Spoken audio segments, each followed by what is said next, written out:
Patching old nail holes.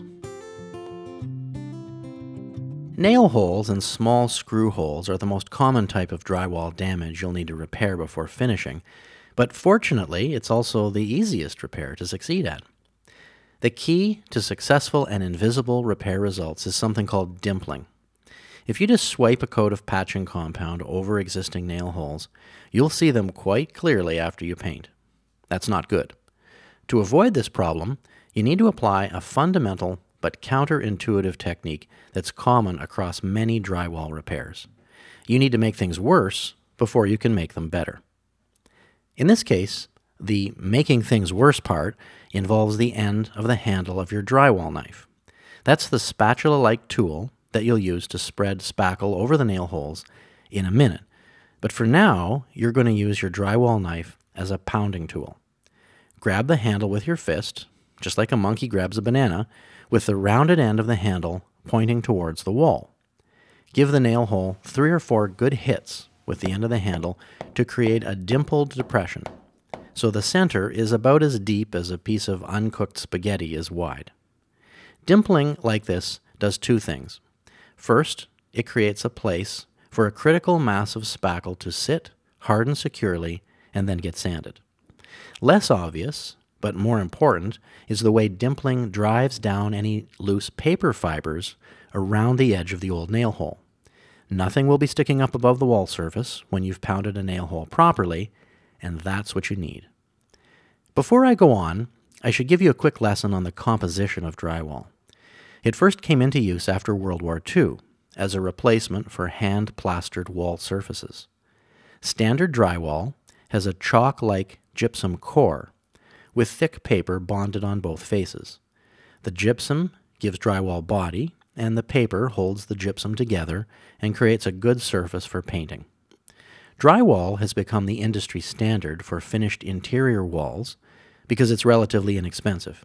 It takes paint well, and it's possible to repair it flawlessly. The image here shows drywall scraps being carted away from a home renovation project in a canal boat in the city of Venice, Italy. Even in a place where contractors use motorboats instead of pickup trucks, drywall is still universal. When it comes to repairing drywall, frazzled paper found around the edges of damaged zones is always bad because it sticks up and remains visible after patching and painting.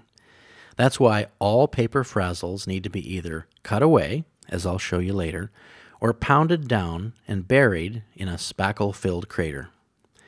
With your dimpled craters complete, open your tub of spackle, dip into the patching compound with the corner of your drywall knife, then smear the spackle into the hole. A small area like this will probably get filled in one go, but you might need an additional try until you gain experience. Filling a damaged area like this really involves 2 steps. There's the application of spackle that you've just done, followed by removal of most of the excess spackle with a second or third swipe of your drywall knife. The ideal result has the whole dimpled area filled, with the level of spackle slightly higher than the surrounding wall, say the thickness of 3 or 4 sheets of paper higher. Why higher? That's so you'll have something to sand off later with your sanding sponge as you're leveling up the repair area. Sanding is crucial, but don't get overeager. Sanding can only happen when the spackle is completely, and I mean completely, dry. How long does this take? That depends on the spackle you're using and the temperature and humidity of the room. But how do you know the spackle really is dry enough to sand? When the spackle feels dry to the touch, gently start some preliminary sanding of the area with your 80 grit sanding sponge held flat to the wall. The surface will almost certainly come off as a dry powder, at least at first. But if you run into any gummy or moist-looking compound, stop sanding right away. You need to let the patched zone dry more, so it's completely dry all the way through. There's no harm in letting a repair area dry for a day or 2 or even longer, though the best spackling compound will probably be dry in an hour or less under ideal conditions. While you're letting the spackle dry, wash your drywall knife in water so it's clean. Drywall knives need to be completely clean and smooth, or they won't slide properly over walls.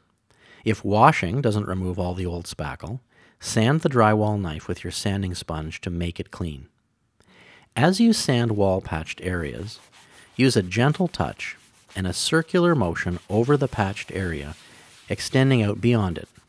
The aim is not just to smooth the dry spackle, but also to ease the transition between the patched zone and the surrounding wall. Professional drywallers call this transition feathering, and it's one of the easiest to miss prerequisites for an invisible drywall repair. There can be no visible ridge at all between the patched area and surrounding wall. Even the smallest amount of ridge left behind will stand out like a sore thumb after painting. This is why there's nothing as effective as a bright light shining at a shallow angle across the wall to highlight areas that need more sanding. Don't get lazy and forget the light. When you've finished with the 80 grit sponge, repeat the process with the 120 grit sponge to make the area as smooth as possible. As long as you used spackle that's ready to paint after it dries, no primer is necessary. If nail holes are the most common drywall damage, something called screw pops have got to be the second, especially in new homes. Watch the next lecture to learn how to repair screw pops properly.